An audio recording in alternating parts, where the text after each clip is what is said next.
নমস্কার বন্ধুরা, আমি দীপান্বিতা।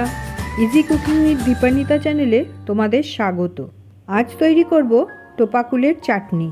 দুপুরে ভাত খাবার পর শেষ পাতে এই টোপাকুলের চাটনি খেতে বেশ ভালোই লাগে। বাজারে এখন টোপাকুল যথেষ্ট পরিমাণে পাওয়া যাচ্ছে। তাহলে চলো তৈরি করে নিই টোপাকুলের চাটনি। এর জন্য প্রথমেই আমি নিয়ে নিয়েছি 200 গ্রাম টোপাকুল। এই কুলগুলোকে প্রথমে আমি জল দিয়ে ভালো করে ধুয়ে এর বোঁটা ছাড়িয়ে নিয়েছি। তারপর এগুলোকে আঙুলের সাহায্যে ফাটিয়ে নেব। যদি আঙুলের সাহায্যে না ফাটে তাহলে ছুরি দিয়ে এর গায়ে একটা চেরা দাগ করে দেব।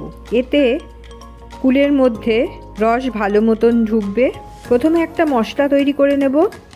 তার জন্য নিয়ে নিয়েছি একটা শুকনো লঙ্কা আর 1 টিস্পুন 5 ফোড়ন।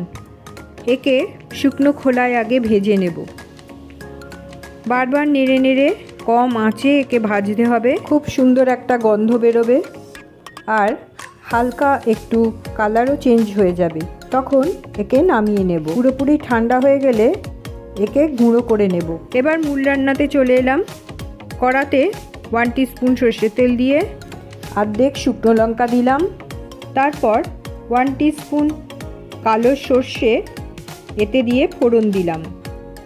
নাড়াচাড়া করে ফাটিয়ে রাখা কুলগুলোকে এর মধ্যে দিয়ে দিলাম। এবার ভালো করে একটু নাড়াচাড়া করব। তারপর 1/4 চা চামচ হলুদ আর পরিমাণ মতো নুন দিয়ে একে নাড়াচাড়া করব। এই চাটনিটা করতে খুব বেশি উপকরণের প্রয়োজন পড়ে না। এরপর এতে 1 কাপ জল দিয়ে দিলাম।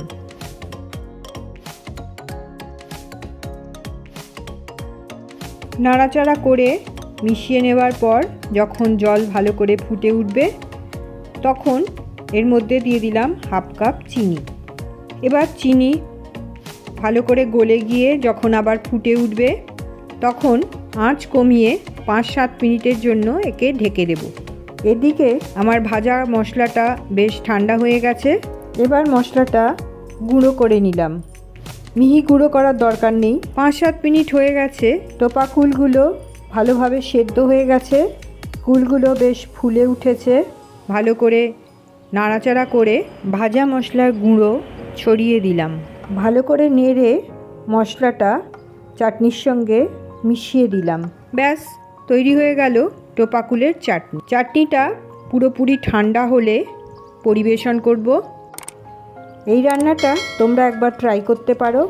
আর ভালো লাগলে লাইক, শেয়ার অ্যান্ড সাবস্ক্রাইব করে আমার পাশে থেকো।